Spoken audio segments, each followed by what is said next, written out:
lots of bad stuff happening in his throat. So, function of lymph nodes. Filter. So what does it filter? It filters the lymph.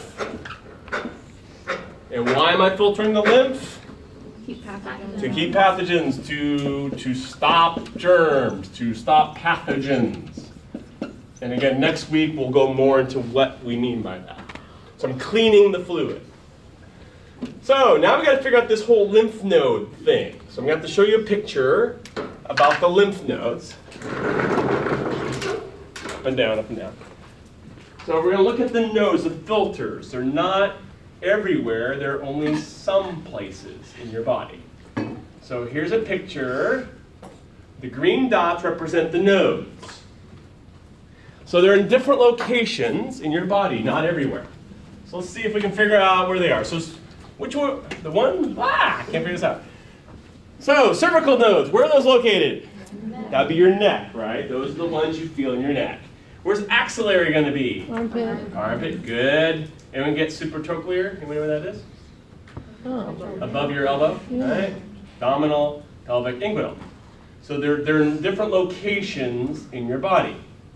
So here's the question. Why are they in your neck, your armpit? I mean, why in the world your armpit? Why does your armpit need filters?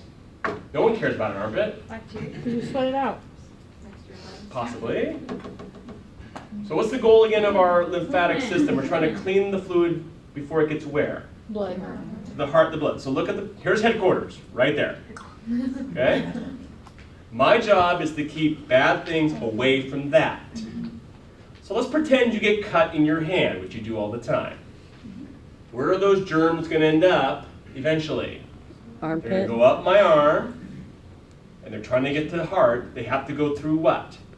They have to go through my armpit to get to my heart.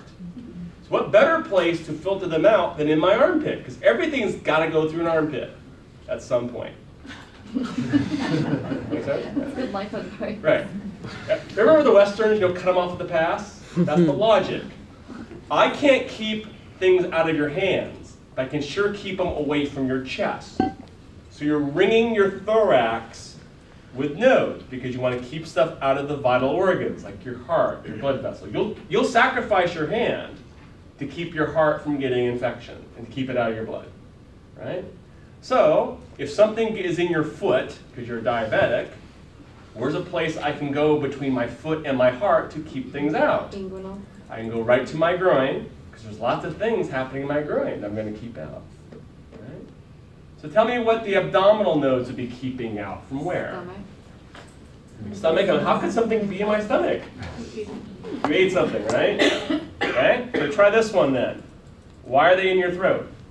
Because they have to go through, things go through your mouth. Thing goes through my mouth, I inhale, you sneeze on me, stuff's going to go in my throat and try to get down to my heart.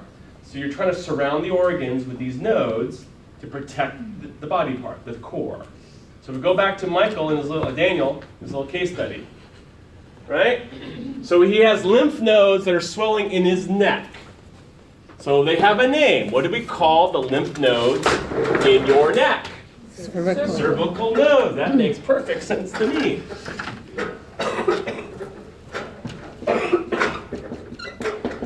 By the way, worthless trivia, another way to say cervical node is a tonsil.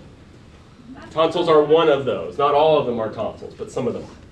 So if you have your tonsils out, they took out nodes in your neck. Right?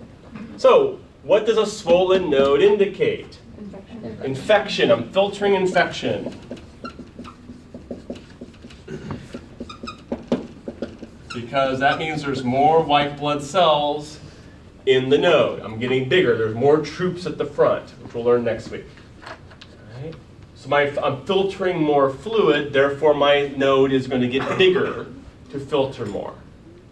So next time you get a sore throat, you now understand your throat's swelling from the node in, and that's what you feel. Something got in your throat, and now you're trying to filter it out.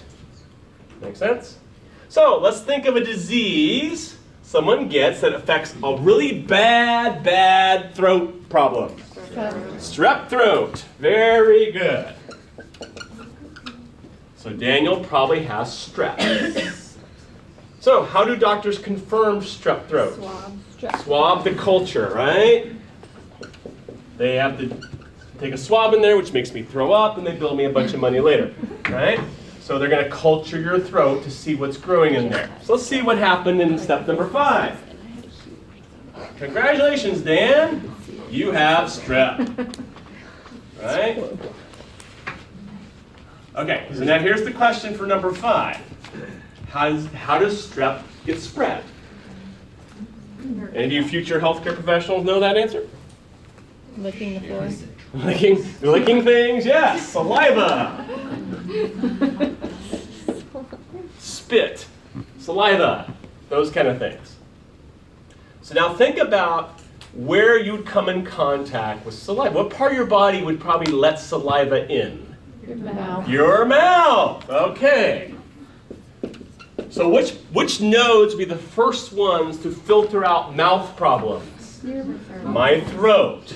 So because it's an oral entry, I need my cervical nodes are going to be the first ones called to fight it off. So if someone spits on you, licks you, kisses you, your cervical nodes are the first one between that and your heart. If this were an STD, your groin would be the first one to get the encounter, right? Because that's what's draining to my heart from the location. Make sense? So the nodes tell you which part of the body is getting affected. So when the doctor feels your sore throat, that's because something in your head entered the body. Cold flu, right? So let's do Dan. Daniel gives him antibiotics. Oh, I'm a Portlander, I don't believe in those. Okay, so a month later, the strep spreads. It went to his heart. And now it's everywhere. What do you call it when strep keeps going? Anyone know what that's called?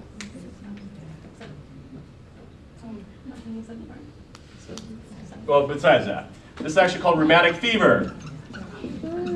So if you ever meet a patient who has rheumatic fever, their strep got internal and started attacking their heart. Right. I'm never going to ask you about rheumatic fever. But he had something that ended up getting past the nodes and raising all sorts of hell. Right?